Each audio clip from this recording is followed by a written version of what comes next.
Hello everybody, my name is Ilya. And my name is Tyler. Together we make up Kovray, a couple that loves to build sandcastles. And play board games. Gotcha! Now today we're looking at a brand new game coming to Kickstarter, and that is Castles by the Sea. Bum bum bum wham. Now the beach is usually a relaxing and peaceful place for all of us, but it isn't for the Shorelings, who are trying to make do with the ever-changing conditions and all the dangers and hazards around. All they want to do is build a castle and protect their people. Will you help them? Castles by the Sea is designed by John Benjamin and Michael Zurup. The illustrations are by Marby Kwong.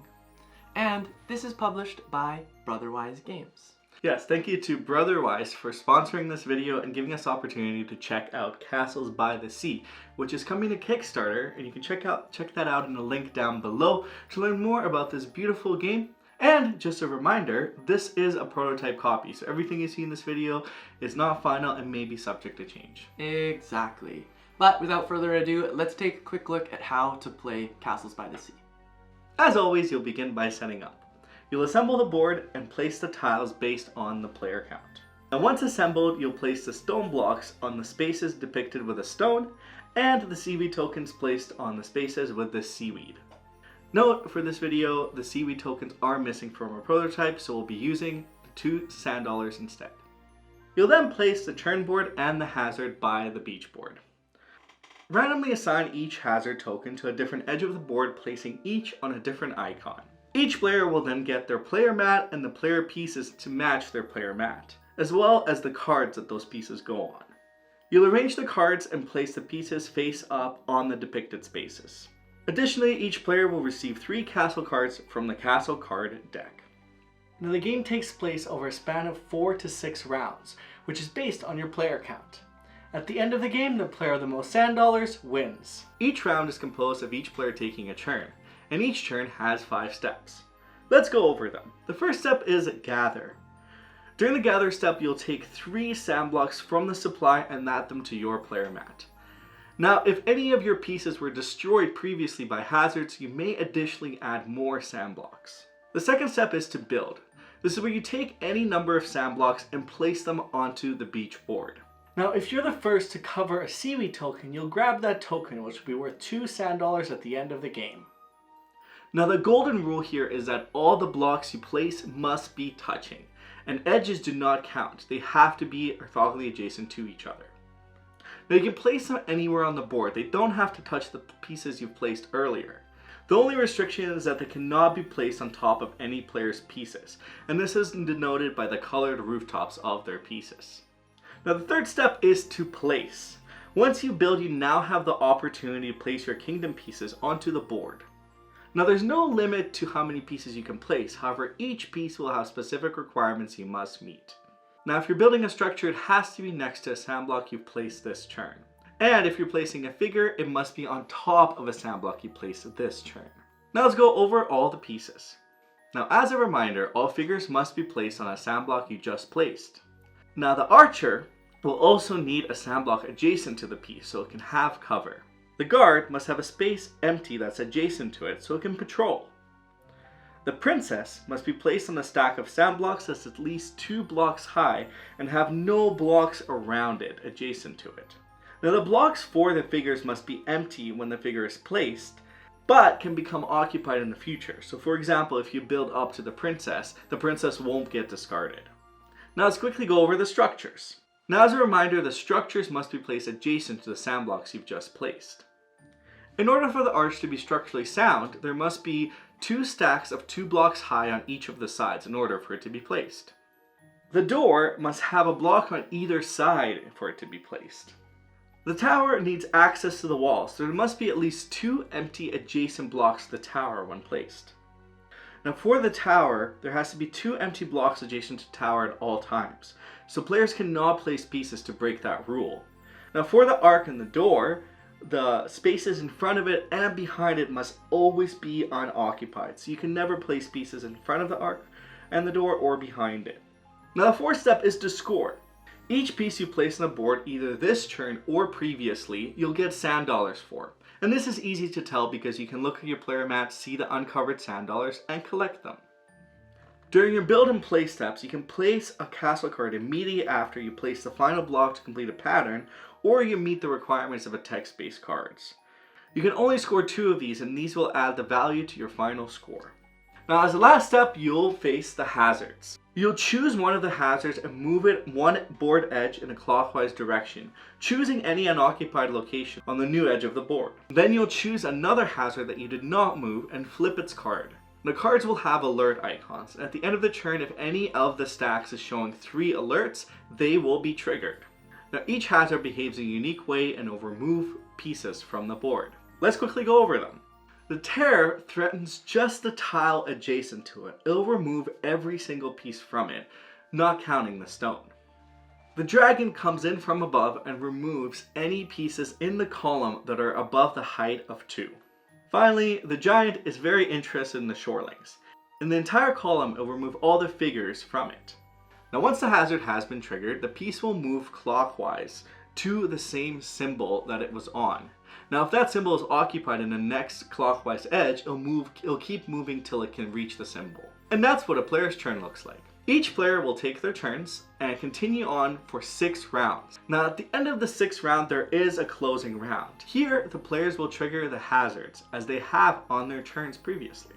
Now, after all players have triggered the hazards, you'll be able to collect your pieces and obtain sand blocks for the destroyed pieces you've had, and claim sand dollars for the pieces that are still on the board one last time. You'll tally up your score, and the player with the most wins. Will your shorelings thrive, or will their castle come crumbling down? Crumbling down, down, down. So what do you think? Very fun, very cute. I would highlight this game particularly at 4 players. Not to say that we didn't enjoy it at 2 players, but there was especially in 4 players, there was a lot of times where we were taking away sand blocks from the board.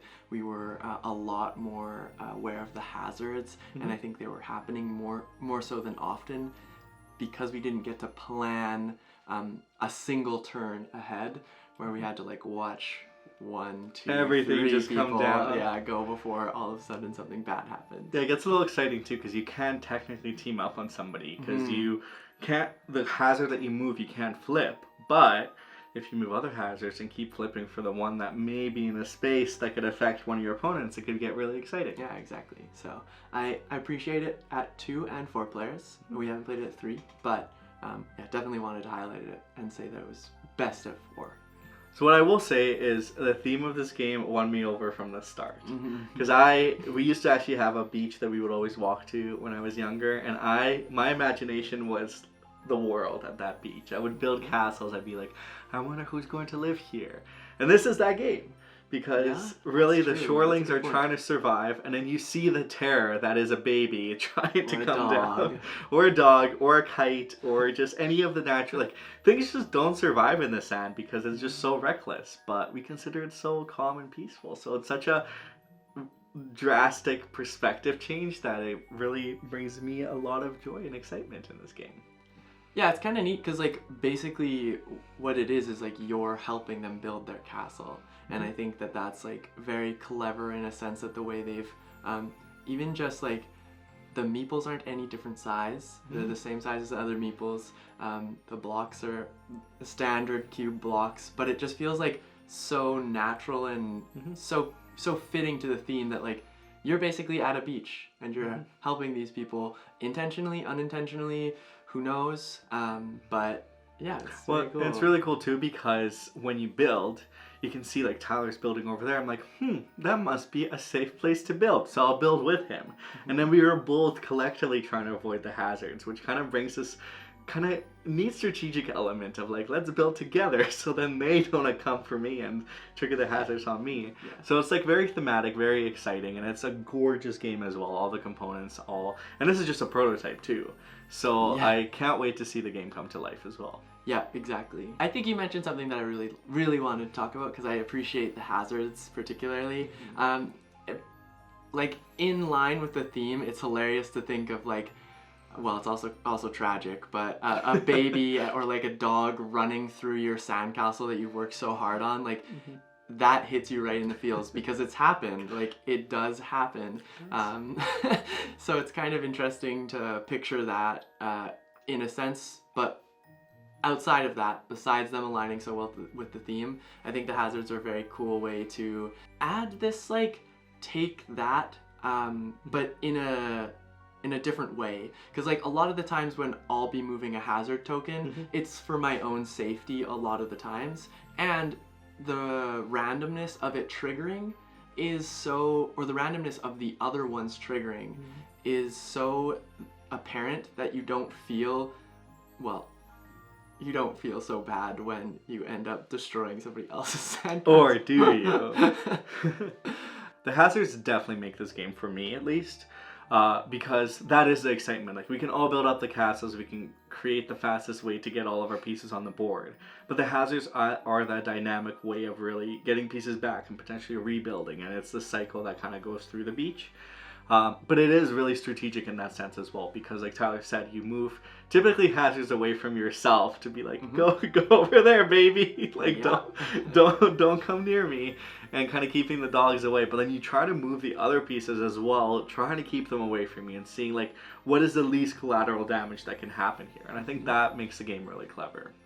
Yeah, and it's like a give and take, so you really have to pay attention, because from our experience, the games are actually really, really close in point score. You do have to pay attention to whether or not, like, should I really be planning for this hazard to go off so it does take out Ilya's castles, so on his turn he doesn't score as many points, and that will give me the edge. Because, like I said, it's like 2 or 3 points maybe from first to second, and it's always going to be a tight race. So those decisions are pivotal in claiming victory. So who do you think would enjoy this type of game?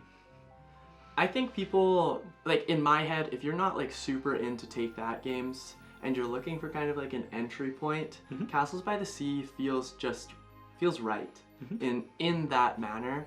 You don't have to feel so bad when you kick over somebody's sandcastle or bring a dog over so it tears it down. I appreciate that you don't feel as bad because there's that flip as well. Yeah, and almost, I don't want to say it's like semi-cooperative, because it isn't, but it almost feels like you can like leech onto somebody else and where they built, and it kind of gives that like thematic sense of like, I'm working here, I'm gonna do my own thing, and all of a sudden like, I want to build with you, and then like you just want to kind of keep pushing them away. But it kind of like almost benefits you to like nest with somebody else, then you're both safe from the hazards, and you can, like, because no one wants to have that collateral damage as well. So I think that part of it is also really exciting, because you can really play in a more friendly way, but you can really play in a very, like, let's trigger as many hazards as we possibly can. Yeah. And we'll say this over and over again, but the theme integration into this game just feels like so right. If it's cold and snowy outside and the snow's all fluff so you can't like do castles by the Winter Wonderland or something like that, then you can bring this game out and feel like you're at the beach, maybe even take it a step further, grab those nice drinks, put an umbrella up or something like that, and just like fully embrace the theme that it's really created here, because I think that it really shines through. And last but certainly not least, if you enjoy puzzly type games, really spatial awareness, this game will definitely challenge your brain, because there's 6 different conditions of how the blocks must be orientated, and you're trying to maximize it at all times with the existing blocks. It definitely comes with a challenge, and it's so dynamic and rapid because it changes. So you can even see, like, based on what Tyler has placed, now my move might be completely different because he's created an opportunity for me to utilize his blocks, because your blocks don't belong to there's no like ownership of the sand blocks. So the sand blocks is just, it's an open world. You can create whatever you want. Exactly. And that's it. That is it. I actually have one more thing I would like to say. I do want to know more about the Shorelings. I want to know like what world they live, besides the fact that they have to go through these struggles of placing sand blocks properly to not get crushed by babies or kites or dogs. Like, I want to know more about them, so I think that that's also a pretty great thing about this game. I agree. I think that's my weakness lately, is I really want every board game to just have its own universe and have a ton of different games in it and just follow through the story, because it's so cool when you feel like attached and see the characters progress or see the story progress. It's such a neat different element. But yeah, I echo that as well. Yeah, it feels fantastic. Well, thank you so much for checking this video out. If you're interested in the project or want to learn more about it, hit that link in the description down below. There's also some expansions that are mini expansions of the pledge, some new terrors maybe, Yeah. or hazards. Terrors? No, Hazards. the terror is the dog. The hazards is the overall. Exactly. Yeah. And there's some deluxe upgrades as well, so you can check those out too. So we'll hit that link, do that in the description. And if you enjoyed our video, Hit that thumbs up button and that subscribe button to stay in touch with us when we talk about board games. Because that's what we do on a weekly basis. and for our question of the day, can you tell us about a time that you've enjoyed yourself at the beach? Maybe something bad went wrong or went down, like your dog crushed your ever so beautiful sandcastle. I actually do have a story. That has happened before to me. But Your yes, dog, tell a your dog story. has destroyed the sand. Yeah, not my dog. A different dog. That's sad. I feel like these have become sad stories because my story is also sad. I had a RoboCop, and it was really cool because if you At the beach? yeah, if you threw him at the water or in the tub, I already see this. he would always stand up. So I was fascinated because I'd throw him like in the shallow end and he'd be standing. So I'd go get him, throw him again. But one time I threw him a little too deep. And I think I was like 4 or 5 at this point. So then I was screaming because I couldn't find him. And then my grandma and my mom were both using their feet trying to find him. And I was so sad for poor little RoboCop. And I think the shores just took him. Oh darn.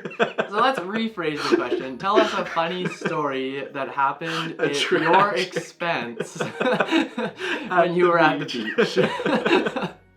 Well, thank you so much for watching. We hope you have a wonderful rest of your day. And until next time, this is us heading out to find some warmth.